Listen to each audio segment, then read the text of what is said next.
You're saying you did do it, but you didn't do it.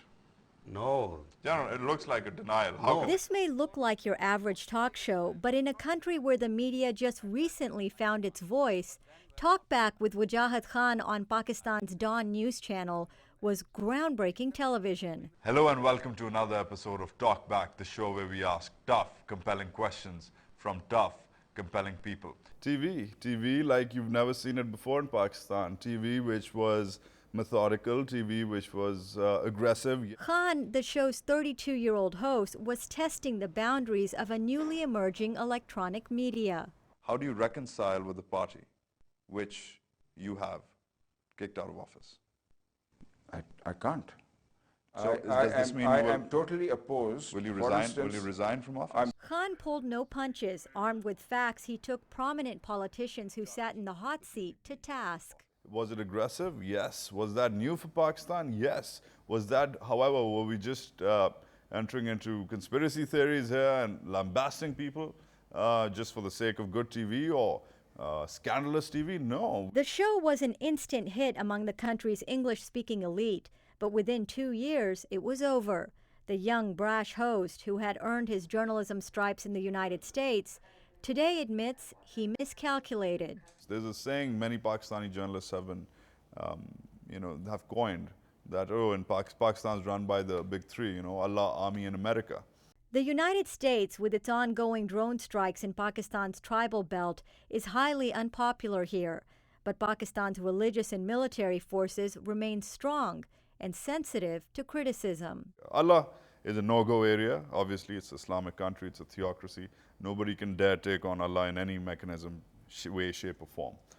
But as far as the army is concerned, that middle ground, that's sort of also becoming very fast a holy cow.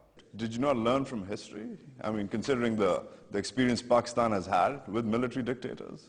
High-ranking military and political leaders began declining interview requests. He took a hiatus from his show and headed north to shoot a documentary for his channel, Dawn News, about the Pakistani army called We Are Soldiers. Khan says shortly after the first part aired, it was banned by the government because he and his team refused to change a section that gave the Indian side of a military conflict. We were told to edit out the Indian version of the events, only state the Pakistani version of the events, and,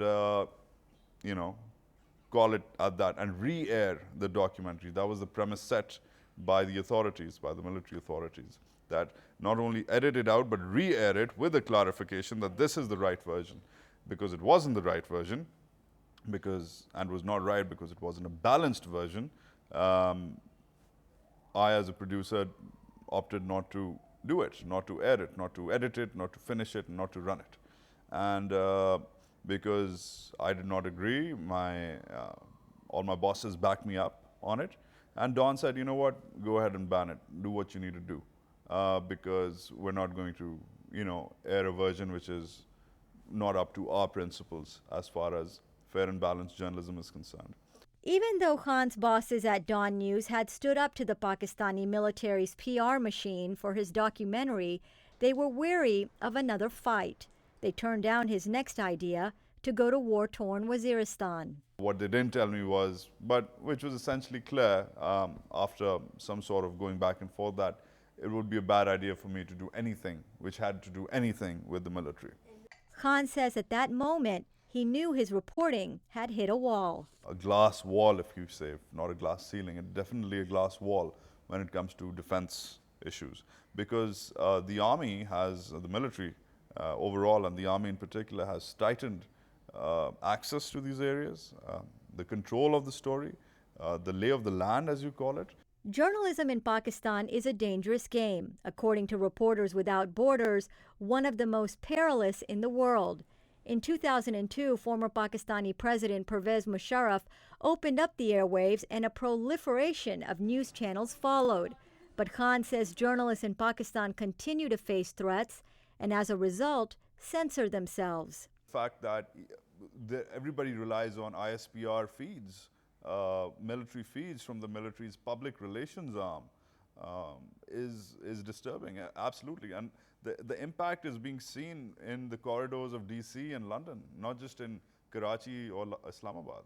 In the case of this trailblazer, it was pressure from the military that led to Khan exiting the media stage in Pakistan. And that perhaps is what essentially has led me to stay away from media, at least for the time being, from the Pakistani media, because while its systems and its structures were very undeveloped or underdeveloped, some mechanisms like its political inclinations and biases were very, very highly developed. And that was scary. And not learning how to deal with that or grapple with that or being on the inside of that machine, of that animal, that's scary for any journalist.